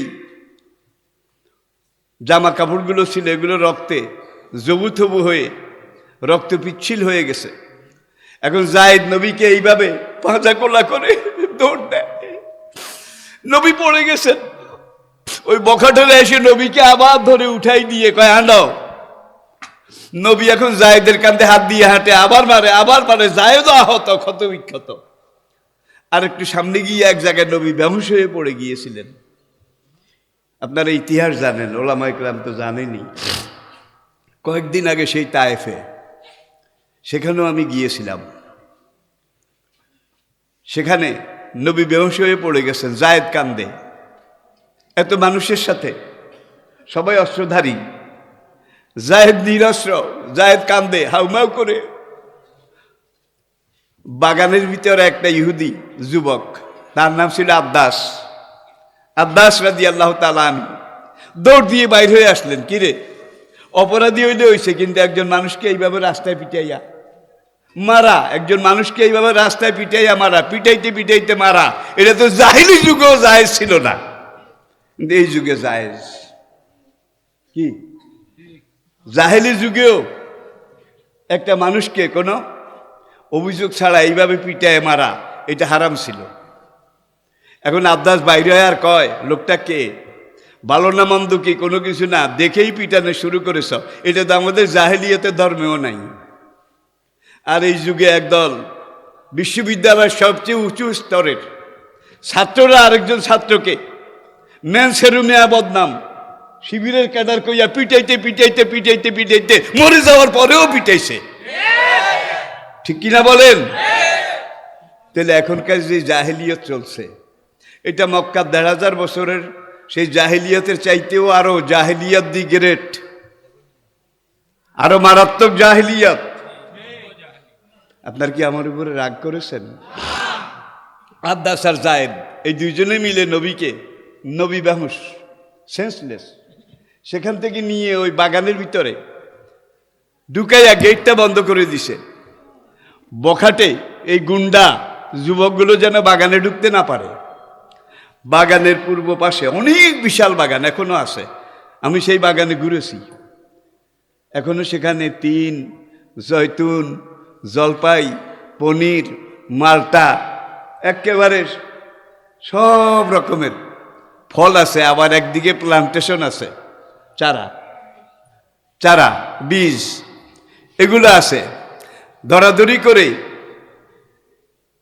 এই বাগানের সীমানার ভিতরে নিয়ে যেন ওরা ইট মারলে না পড়ে। পূব পাশে একটা কুয়া ছিল, কুয়াটা এখনো আছে, এখনো পানি দেখা যায়। কুয়াটার সাথে মোটর লাগানো আছে, সেই পাইপ দিয়ে পানি তুলে তারা ওই যে চারা টারা গাছের রোপণ করে এগুলার গোড়ায় দেয়।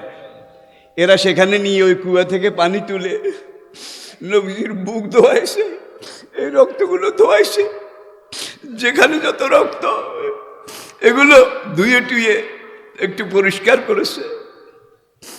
অনেকক্ষণ পরে মাথায় পানি দিয়েছে, চোখে পানি দিয়েছে, ওই কুয়ার ঠান্ডা পানি এটা ব্যবহার করার পরে নবীজির হুঁশ ফিরে এসেছে।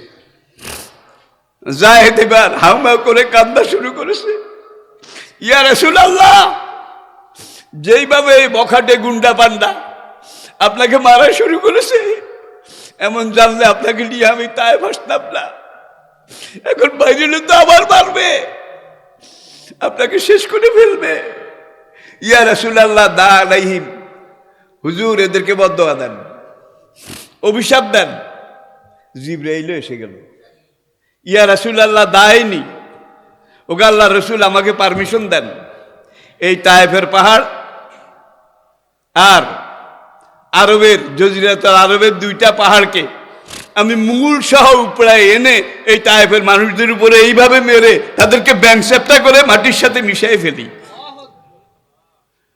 নবী বললেন না, ওরা মুসলমান না হলেও আগামী দিনে ওদের পুত নাতি ওরা অন্তত মুসলমান হবে।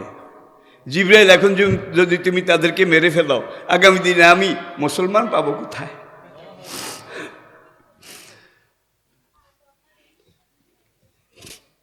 তাহলে জাপানের নারিতা এয়ারপোর্ট, যেটা সবচেয়ে বড় বিমানবন্দর, নারিতা ইন্টারন্যাশনাল এয়ারপোর্ট, সেখানে নামার পরে ভিআইপি লাউঞ্জে আমাকে নিয়ে গেল। সেখানে চা খাওয়ার পরে আবার ওইসব দেশের নিয়ম, একদল সাংবাদিক আসলো। সাংবাদিকেরা এসে ক্যামেরা দিয়ে ফটো উঠাইলো। উঠানোর পরে এইবার আমাকে জিজ্ঞেস করে, হু আর ইউ? আমি বললাম, I am so and so, from where you are? আমি বললাম, আই অ্যাম ফ্রম বাংলাদেশ। জিজ্ঞেস করলো, হোয়াট ইজ ইউর আইডেন্টিফিকেশন? আমি বললাম, I am a tourist, also I am A religious teacher. I am A religious teacher. কথাবার্তা অনেক কিছু হওয়ার পরে এই প্রশ্নটা আমাকে 80 দশকের মাঝামাঝি বিলাতে লন্ডনের পরে উত্তর দিকে যে শহরটা গ্রেট ব্রিটেনের মধ্যে সবচেয়ে বড় শহর বার্মিংহাম সেই শহরেও করেছিল পরকাল সম্পর্কে। জনারেল মাওলানা, আসলে পরকাল, মরার পর আরেক জীবন, এটা সত্য না মিথ্যা? আমি বললাম, আল্লাহ নিজে বলেছেন পরকাল আছে, অল বাসে বাদাল, সকল যুগের সকল নবী বলেছেন পরকাল আছে। বর্তমান বিশ্বে মুসলিম বিশ্ব 200 কোটি, খ্রিস্টান জগৎ 350 কোটি, এরাও মানুক বা না মানুক বলে যে পরকাল আছে। যার জন্য যিশু তাদের সব গুনাটুনা মাথায় করে নিয়ে শুলের মধ্যে মরে গেছে, শুলির মধ্যে। ডাহা মিথ্যা কথা কিন্তু। মা কাতালুহু আমা সালাবুহু ওয়ালাকিন শুব্বিহা লাহুম। এখন বলে যে আপনার সম্পর্কে আমরা জেনেছি, দুনিয়ার বিভিন্ন দেশে আপনি ইসলামের স্কলার হিসাবে এইভাবে যুক্তিপূর্ণ তথ্যপূর্ণ কথা বলেন, আমরা খবর পেয়ে এসেছি। উই আর বুদ্ধিস্ট, আমরা সবাই বৌদ্ধ। পরকাল যে আছে এই ব্যাপারে আসলে কি? আমি বললাম, মাই ডিয়ার জেন্টেলম্যান, পরকাল নাই। এই কথাটা আজ পর্যন্ত কে প্রমাণ করেছে? কয়জন প্রমাণ করেছে? কয়েকজনও প্রমাণ করতে পারে নাই। কেউ যখন প্রমাণ করতে পারে নাই, তাহলে আছে, তাহলে আছে। আরেক সাংবাদিক আমাকে জিজ্ঞেস করলো, স্রষ্টা কয়জন, সৃষ্টিকর্তা কয়জন? আমি বললাম, আপনার এখন কয়জন? তখন বৌদ্ধ সাংবাদিক বলে, আমি নিজে একজন, আর গর্দি হলি ঘোষ্ট পবিত্র বুদ্ধ তিনি আরেকজন, তাইলে এই 2 জন। খ্রিস্টানরা বলে আল্লাহ নিজে এক খোদা, আল্লাহর স্ত্রী বিবি মরিয়ম আরেক খোদানি। আল্লাহ আর মরিয়ম, এই খোদার খোদানির মিলনে পবিত্র পুত্র পবিত্র আত্মা যিশু। এখন তারা বলে গড দি ফাদার, আল্লাহ হইছে বড় খোদা, আসল খোদা। গড দি মাদার, খোদার বউ মরিয়ম সেকেন্ড খোদা। আর এই খোদার মরিয়ম 2 জনের মিলনে যেই যিশু জন্মগ্রহণ করেছে, এটা গড দি হোলি গোস্ট, পবিত্র আত্মা। ইহুদিরা বলে আল্লাহ নিজে এক খোদা, ওজায়ের নবী আরেক খোদা। অকালাতিল ইয়াহুদ ওজায়ের ইবনুল্লাহ। দেখেন, এখন অনেক অনেক কথা হলো, একবারে একটু কড়া চড়া নরম সব রকমের হওয়ার পরে অনারেবল মাওলানা, আসলে আপনি শেষ সিদ্ধান্তটা আমাদেরকে জানান। তখন আমি বললাম, একটা দেশে কয়জন রাষ্ট্রপতি থাকে? only one. একটা ভার্সিটিতে কয়জন ভাইস চ্যান্সেলর থাকে? কি? only one. একটা কলেজে কয়জন প্রিন্সিপাল থাকে? কি? only one. এমন আরো 2-3 জন প্রিন্সিপাল থাকলে ভালো হইতো। 3 দিনে কলেজটা গোল্লায় যাইতো। ঠিক না বে ঠিক? আমি আল্লাহ ছাড়া এখানে যদি আরেকজন আল্লাহ থাকতো, লাফা সাদা তা দিনের মধ্যে কয়েকবার গুতাগুতি লাগতো। ঠিক কিনা বলেন? আমি নানান রকমের বুঝাইলাম যে দোজ আর নট প্লিজড। যতই বুঝালাম, দেখলাম যে তাদের মনোপ্লুত হয় নাই। তখন আমি একটা সোজামাইত দিলাম। সেই পণ্ডিত খ্রিস্টান সাংবাদিক। আমি বললাম, মাই ডিয়ার জেন্টেলম্যান, আপনি আমাকে সাদামাটা একটা কথার জবাব দেন। সৎকিয়াতে অঙ্ক কয়টা? সৎকিয়াতে অঙ্ক কয়টা? দোজ আর 100 সৎকিয়াতে অঙ্ক 100। এইটা আবার একটা প্রশ্ন হইল নাকি? আর আপনার মতো বাংলাদেশের একজন আন্তর্জাতিক পণ্ডিত, আপনি আমাকে সৎকিয়া অঙ্ক কয়টা এটা জিজ্ঞেস করলেন? এটা তো 1-2 ছেলেমেয়েরাও পারে। আমি বললাম, মাই ডিয়ার জেন্টেলম্যান, জিজ্ঞেস যে করেছি এটা একটা শানে নজুল আছে, শানে নজুল। ভদ্রলোক বললেন, সেটা আবার কি? আর আপনি আমাকে বলেন না সৎকিয়া পারেন? কয় ইয়েস পারি। জাপান, সাউথ কোরিয়া, সিঙ্গাপুর, এই বেল্টে ওরা হ্যাঁ ইয়েস, এটাকে এরা বলে হায় হায় হায়। আবার লন্ডন থেকে ওইদিকে তারা ইয়েস এটাকে বলে ইয়া ইয়া ইয়া, এক এক দেশের। তখন আমি যেইটাই বলি ওরা বলে হায় হায়, আর ওরা বলে ইয়া ইয়া। তখন আমি বললাম there is no god but Allah, Muhammad peace be on him is the messenger of Allah. কয় এটা আগে সবাই যেরকম জবাব দিয়েছে, এর আগে অনেক স্কলারকে জিজ্ঞেস করে তারাও এই জবাবই দিছে, আপনিও তো এই জবাব দিলেন। আমরা তো আপনার কাছে আরেকটু বেশি আশা করেছিলাম। বলে মাই ডিয়ার জেন্টলম্যান, বেশি কিছু আমি দিতে পারবো না। সৎকিয়াতে অঙ্ক কয়টা? কয় 100টা। বলো this is wrong wrong wrong, this is wrong, আপনার এই জবাব ভুল। সৎকিয়াতে অঙ্ক 100টা না, যদি পারেন ঠিক করে বলেন। আরেক ভদ্রলোক বলল 2010 10 10। হ্যাঁ 100টা না হইলে সৎকিয়াতে অঙ্ক 10টা। আমি বললাম কোন 10টা? 1 to 10, দোজ আর সৎকিয়া। হ্যাঁ দিস আর কলস সৎকিয়া। তাই আমি বললাম দিস ইজ অলসো রং, আপনার এই জবাবও ভুল। যদি পারেন ঠিক করে বলেন সৎকিয়াতে অঙ্ক কয়টা? কয় 9টা 9টা। এক মুখে একবার বললেন 100টা, আবার 10টা, আবার 9টা।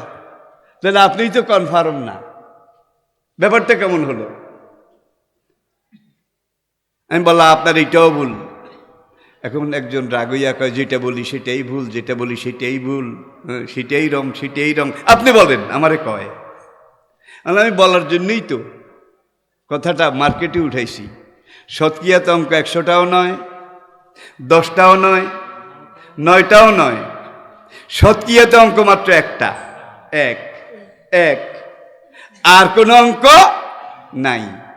তখন একজন জিজ্ঞাসা করে এলে 2, আর 2 অর্থ হলে 1 যোগ 1। কি 1 যোগ সমান সমান কি? আমরা তো বুঝি না। আমি কে মাই ডিয়ার জেন্টলম্যান, আপনি বলেন 6 অর্থ কি? 6 অর্থ 6। এত সোজা না। আগে এককে মানতে হবে, এককে জানতে হবে, এককে স্বীকার করতে হবে, তারপরে 1 যোগ 1 যোগ 1 যোগ 1 যোগ 1, এইভাবে 6 বার লেখে সমান সমান 6 অর্থ কি? ওই একটাই 6 বার, 6 গুণ। ক্যানাদার প্লিজ। আমি বললাম বলুন 8 অর্থ কি? 8 অর্থ 8। তাহলে হইল না। 8 অর্থ ওই 1 যোগ 1 যোগ 1, 8 বার লেখে যোগ করলে যোগফল যত হবে সেটার নাম কি? 8। কিছু বুঝে আসছে, আর একটু পরিষ্কার করেন।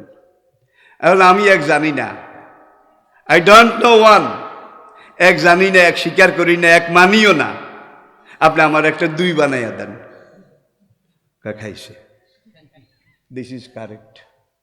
2 বানাইতে হইলে কি 1 2 বার লেখে যোগ করলে তো 2 হবে। একই যদি আপনি না মানেন তাহলে 2 পাবেন কোথায়? তাইলে তো পাওয়াই যাবে না, কোনো অস্তিত্বই পাওয়া যাবে না। সাংঘাতিক কথা বলেছেন অনারেবল মাওলানা, সাংঘাতিক কথা। এখন একজন আবার তেড়ে এসে বলে what do you mean with 0 0? আচ্ছা আপনি তো বললেন সৎকিয়াতে অঙ্ক একটা, 2 3 4 5 6 7 8 9, এগুলা সব 1-এর যোগফল। কি 1-এর যোগফল? যে সৎকিয়াতে তো 0 আছে, আপনি 0 দিয়ে কি করবেন?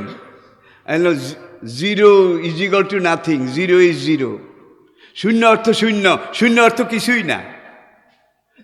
এখন 2 3 জনে মিলে আমারে ধরছে, কয় no no no never, but 0 is something, 0 is something. 0 কোনো একটা কিছু, এটা দাম আছে, মান আছে। বললাম কিভাবে?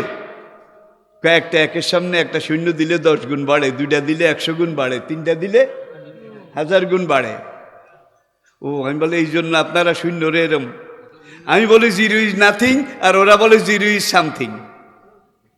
আমি আচ্ছা ঠিক আছে, 1 মানেন তো? একজনে ঠেলা কয় মানাইলেন তো, মানাইলেন তো। তাই আমি বললাম তাহলে আপনি ডায়েরিতে বের করুন, লিখুন 1 1 is 1, perfect 1। There is no god but only 1 god, he is Allah, he is almighty, he is lord of surveying. এখন এক লেখছে, লেখার পর আমি বললাম এইবার একের পিছনে বাম দিকে একটা জিরো লেখেন, একের পিছনে বাম দিকে একটা শূন্য লেখেন। লিখছে, এবার কত হইছে? কই 01 0। এখন অ্যানাদার প্লিজ, অ্যানাদার, বাম দিকে আরেকটা শূন্য দেন, দিছে। আমরা কত? কয় 001। আমরা অ্যানাদার প্লিজ, কয় 001। আমরা অ্যানাদার, কয় লাভ নাই, 1 is 1, 1 is perfect 1। যত জিরো বসাইলাম কাজ হইল না, একই থাকলো। শুরু শেষ অব্যয় অক্ষয় কালোজয়ী চিরন্তন। আরেকজন একটু তেড়া, সে বলে অনারেবল মাওলানা, জিরোটা বাম দিকে দিয়ে তো আমাকে আটকাইছেন, শূন্যটা বাম দিকে দিয়ে তো আমাকে আটকাইছেন। আপনার যদি সাহস থাকে শূন্যটা ডান দিকে দেন। আমি বললাম খুশি হন নাকি? কই ইয়া ইয়া, আমরা খুশি হই। বললো তাইলে এটা কাটেন, আবার লেখেন 1, 1 is 1, পারফেক্ট 1 লেখছে। এইবার আপনাদের মত, সিদ্ধান্ত মতে একের ডাইন দিকে সামনে ইনক্লুড 10, এই 1-এর সামনে একটা শূন্য লিখুন। লিখছে, লেখার পর আমি বললাম রিড ডাউন প্লিজ। ভাই একটা সবাই হাসে। ওই সিটা আগে কয় ফটফটটা ওই গিয়ে ফটফটটা, দিস ইজ 10, দিস ইজ 10। আপনি বলছেন শূন্যের কোনো দাম নাই, এই যে শূন্য দিছি 10 হয়ে গেছে। এমন ইনক্লুড অ্যানাদার, আরেকটা দেন, দিছে, দিস ইজ 100, 100। এমন অ্যানাদার প্লিজ, দিছে আরেকটা, দিস ইজ 1000, 1000। আমি বলে এইবার আমি আমার এক উডাই নিলাম। কত রয়েছে? কত? এখন তারা হাততালি দেয় আর কয় all are zero, all are zero, all are nothing, all are nothing. 1 is 1, 1 is perfect 1। হু আল্লাহুল্লাযী লা ইলাহা ইল্লাহু আলিমুল গায়বি ওয়াশ শাহাদাতে হুয়ার রহমানুর রহিম। কুল হু আল্লাহু আহাদ আল্লাহুস সামাদ লাম ইয়ালিদ। ভাই সারা রাত ওয়াজ করলে হতো একটা আয়াতের, আর আমি ধারাবাহিক দেখেন একটা আয়াত বলে সেটার উপরে থাকছি না। একটা আয়াত আসে, ওইটার পিঠে আরেকটা, সেটার পিঠে আরেকটা। এটা দিয়ে আমি আপনাদেরকে বুঝানোর চেষ্টা করেছি। পুরা কোরআনটাই একটার সাথে একটা এমনভাবে আল্লাহ দিয়েছে, এমনভাবে গেঁথেছে। কোরআনের শব্দের গ্রন্থ না, ভাবের দোতনা, সুরের ব্যঞ্জনা, ফসাহাত এবং বালাগাত। 1000 বছর চলে গেছে। আজকে নেট ইন্টারনেটের যুগে কম্পিউটার, হাইড্রোজেন, এই জগতেও দুনিয়ার বিশেষজ্ঞরা স্বীকার করে যে holy Quran is the super book of the world. Computer কোরআনের কাছে আত্মসমর্পণ করেছে, বিশ্বাস করেন? ওয়ালাইহা তেসাতা আসার, এ একটা আয়াতের ব্যাখ্যা খুঁজতে গিয়ে আলিফ যত 1000 বার আছে, আলিফের যোগফল 19 দিয়ে ভাগ করলে মিলে পুরা কোরআনে। বা যত 1000 বার আছে, যোগ করে যোগফল 19 দিয়ে ভাগ করলে মিলে। দ্বিতীয় সূরা আলিফ লাম মিম, সূরা বাকারা। এই সূরাটার মধ্যে কম্পিউটার ভিন্ন হিসাব করেছে, করে দেখে যে সূরা বাকারার মধ্যে আলিফ যতবার আছে সবগুলো আলিফ একত্র করে যোগ করলে আলিফের হিসাবে 19 দিয়ে ভাগ করলে মিলে। লাম যতবার আছে লামগুলা যোগ করে এই যোগফল 19 দিয়ে ভাগ করলে মিলে। মিম যতবার আছে মিমের যোগফল। কোরআন পাকে আরেক জায়গা আছে ওয়ালাইহা তেসাতা আসার, ওয়ালাইহা তেসাতা আসার, সর্বোপরি 19। এখানে আজকের কম্পিউটার বিজ্ঞান স্বীকার করেছে আমরা কি কম্পিউটার বানিয়েছি। অনন্তকাল ধরে সারা দুনিয়ার মানুষ চেষ্টা করলেও কোরআনের মতো একটা কোরআন বানাইতে পারবে না। সেই জাহেলিয়তের যুগে মানুষের অক্ষর জ্ঞান ছিল না। নবীল উম্মি, অক্ষর জ্ঞানহীন একজন নবীর জবান দিয়ে পাটিগণিতের কত জটিল হিসাব, পাটিগণিতের কত জটিল হিসাব পুরা কোরআনে। লূত আলাইহিস সালামের কথা 13 জায়গায় এসেছে, 13 জায়গায়, মনে রাখবেন 13 জায়গায়। তার মধ্যে 12 জায়গায় ফি কাউমি লূত, মিন কাউমি লূত, ইলা কাউমি লূত, ইল্লা কাউমা লূত। যেখানে লূত সেখানে কম, যেখানে কম সেখানে লূত, 12 জায়গায়। কিন্তু অন্যান্য নবীর ব্যাপারে কিন্তু আল্লাহ এই বচনভঙ্গি ব্যবহার করেন নাই। ওয়াইলা আদিন আখাহুম সুহুদা, ওয়াইলা সামুদা আখাহুম, ওয়াইলা মাদিয়ানা আখাহুম। কিন্তু লূতের ব্যাপারে কওমিলুত কওমিলুত কওমিলুত কওমিলুত, যেখানে লুত সেখানে কও, মনে হয় যেন একটা আরেকটার জন্য ফরজ। একটা জায়গায় আল্লাহ কওমিলুত না বলে বলছে ও ইখওয়ানুল লুত, ও ইখওয়ানু। কম্পিউটার এটাকে হিসাব করেছে, হিসাব করে তারপরে যেই রেজাল্ট পেয়েছে সেই রেজাল্টটা হলো 30 পারা কোরআনে 2 নক্তা আলা কাফ, যত হাজারবার আছে 30 পারা কোরআনে। এই 2 নক্তা আলা কাফের সংখ্যা যোগ করলে যোগফল যত হয় এটাকে 19 দিয়ে ভাগ করলে মিলে যায়। কিন্তু 12 জায়গায় কওমিলুত, এক জায়গায় ইখওয়ানুল লুত। আলিফ, ইখওয়ান লিখতে কি লাগে? আলিফ। পুরা কোরআনে আলিফ যত হাজারবার আছে এটাকে একত্র করে যোগফল কাউন্ট করেছে, হিসাব করার পরে দেখা গেছে 19 দিয়ে ভাগ দিছে, মিলে গেছে। কিন্তু এই 13 জায়গার শেষ জায়গায় যদি আল্লাহ কওমিলুত বলতো, কওমিলুত, তাইলে 19-এর ভাগে আর মিলতো না। 2 নক্তা আলা কাফ একটা বেশি হয়ে যেত, আলিফ একটা কম হয়ে যেত। আল্লাহু আকবার। এটা হলো Quran. Holy prophet is the superman of the world. As a religious teacher, as a founder, as a ruler, as a leader, as a commander, as a lawgiver, as a lawmaker, as a justice, Muhammad is the superman of the world. তাইলে আপনার নবী জগতের সবার উপরে। শুধু আমরা মুসলমানরা চিল্লাই না, কাফেররাও কয় যে মোহাম্মদ সবার উপরে, নাকি কয় না? বেদ খোলেন, গীতা খোলেন, বেদ গীতা উপনিষদ খোলেন, কলকি পুরাণ খোলেন, আল্লাহ রসুল মোহাম্মদ রকম বরস্য অল্লে অল্লাম ইল্লতি ইল্লাল্লাহ হোতার মিন্ড মহাসুরিদ্র অল্লাহ জ্যেষ্ঠং শ্রেষ্ঠং পরমং পূর্ণং ব্রহ্মং অল্লং অদল্লবুকমে ককম অল্লবুক নিঘাতকম আল্লাহ রসুল মোহাম্মদ রকম বরস্য অল্লে অল্লাম ইল্লতি ইল্লাল্লাহ।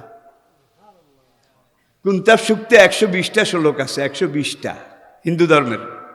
120টা শ্লোকের মধ্যে 80টা শ্লোকে মুহাম্মদ সাল্লাল্লাহু আলাইহি ওয়াসাল্লামের কথা বলা আছে।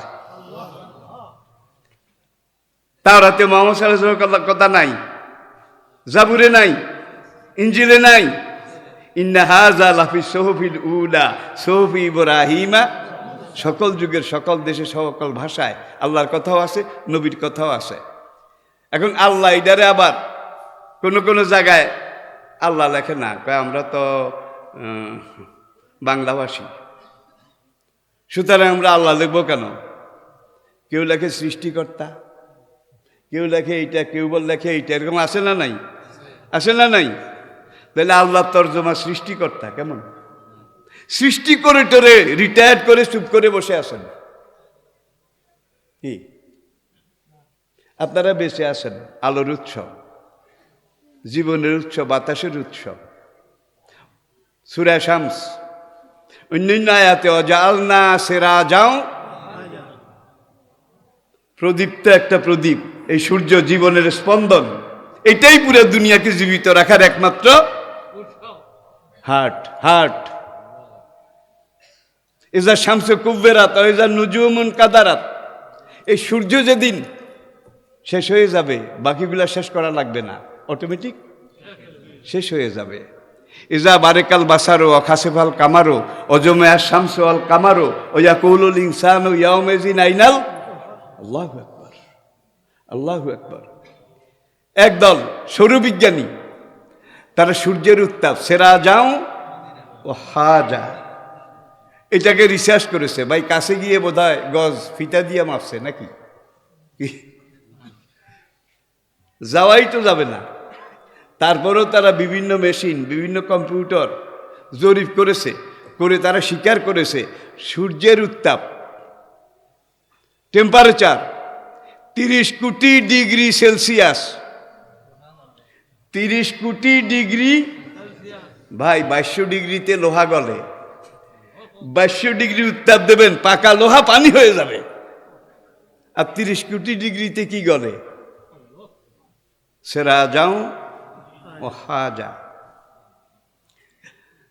আরেক দল বিজ্ঞানী সূর্যের উপরে গবেষণা করে যে সূর্যের তেল কদ্দুর লাগে, এইবার যে 30 কোটি ডিগ্রি সেলসিয়াস উত্তাপ জলে কি দিয়া পরীক্ষা করে পেল হাইড্রোজেন গ্যাস। Hydrogen gas. আচ্ছা গ্যাস কদ্দুর লাগে দিনে? দিনেরটা থো, এটা বড় হিসাব।